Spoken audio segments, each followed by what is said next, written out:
அனைவருக்கும் வணக்கம். இன்னைக்கு ப்ரீ மார்க்கெட் அனலைஸ்ல கொடுத்துருந்த சப்போர்ட் அண்ட் ரெசிஸ்டன்ஸ் என்ன ஒர்க் ஆயிருக்கா அப்படிங்கிறத பார்க்கலாம். அதுக்கு முன்னாடி அனௌன்ஸ்மெண்ட்டு, நம்மளுடைய இன்ட்ராடே மேக்ஸ்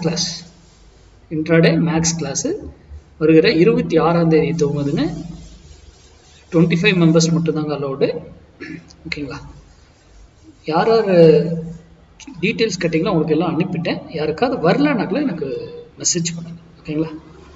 சரி, இப்போ நம்ம இந்த கிளாஸ் எடுக்கிறோம்னாக்கல இது வந்து பையிங்க்கு மட்டுமா? இதுல செல்லிங்கும் இருக்குங்க. இந்த கிளாஸ்ல ரெண்டுமே போத் இருக்கு. ஓகேங்களா? ரெண்டுமே தான் நம்ம எடுக்கிறோம்.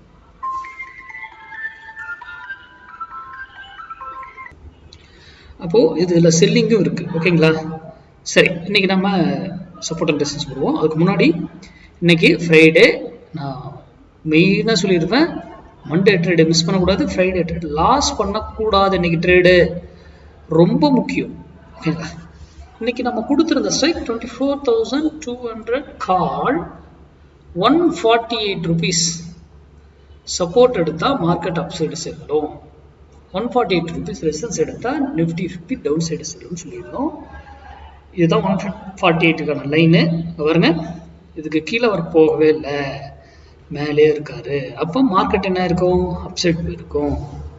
சிம்பிள்.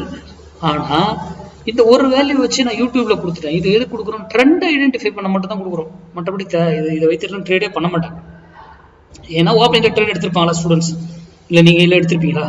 பயந்து வெளியே போயிருக்க மாட்டீங்க. கரெக்டுங்களா? எந்த டைம்ல ட்ரேட் பண்ணணும், எந்த விலையில யாரை ஸ்ட்ரைக்கை வாங்கணும், என்ன டைம்ல எக்ஸிட் ஆகணும், எகைன் மறுபடியும் எப்போ என்ட்ரி ஆகணும், என்ன ப்ரைஸ்ல என்ட்ரி ஆகணும், என்ட்ரி ஆனால் அதனுடைய ஸ்டாப் லாஸ் என்ன, டார்கெட் என்ன, எல்லாம் நமக்கு தெரிஞ்சிடும். அதுதான் நம்ம மேக்ஸ் கிளாஸ்ல நம்ம எடுக்க போற கிளாஸ்ல எல்லாமே அதுல இருக்கும்.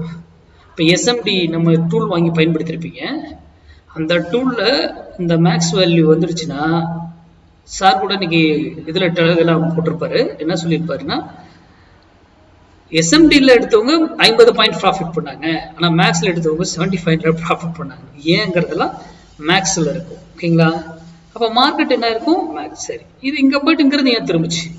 அதுக்கப்புறம் ஏன் இதுக்கு மேலே அப்படியே இங்கே வர அப்படியே கண்டினியூ ஆகி மேலேயே போயிடுச்சு? நான் சொல்லியிருக்கேன், ஒரு வெளியில் போயிட்டு திரும்பணும், ஆறு அதே டைரக்ஷன் கண்டினியூ ஆகும். இன்னைக்கு அதே டைரக்ஷன் கண்டினியூ ஆயிடுச்சு. அதுக்கு ஏன் காரணம் என்ன எல்லாம் தெரிஞ்சிருக்கும். அப்போ வேல்யூ ஒரு இடத்துல மட்டும் கிடையாது, வேற ஒரு இடத்துலையும் வேல்யூ இருக்கு, கீழே போனாலும் வேல்யூ இருக்கு அப்படிங்கிறது உங்களுக்கு தெரிஞ்சிடும். மார்க்கெட்டுங்கிறது மேக்ஸ் சார்ந்த மட்டும்தாங்க ஏறும். ஒரு நியூஸ் வந்துறதுக்காக ஏறுறதோ இறங்குறதோ இருக்காது. ஒரு பேட்டர்ன் ஃபார்ம் ஆயிடுச்சு என்ட்ரி எடுங்க அப்படி கிடையாது. ஓப்பன் இன்ட்ரெஸ்ட் வச்சு ட்ரேட் சேஞ்சஸ் ஆகிடும். செகண்ட்ல இன்பிட்வீன்ல சேஞ்சஸ் ஆகிட்டே இருக்கும். ஆனால் நம்ம எதுவுமே வர்றதுக்கு முன்னாடி தான் இந்த வேல்யூ போடுறோம். அப்போ மேக்ஸ்ங்கிறது முன்னாடியே கால்குலேட் பண்ணி தானே நம்ம வச்சிருக்கிறோம். ஏன் அப்படிங்கிறது சிந்திங்க. இந்த வீடியோவின் நோக்கமே நீங்க சிந்திப்பதற்காக மட்டுமே. நன்றி, வணக்கம், வாழ்க வளமுடன்.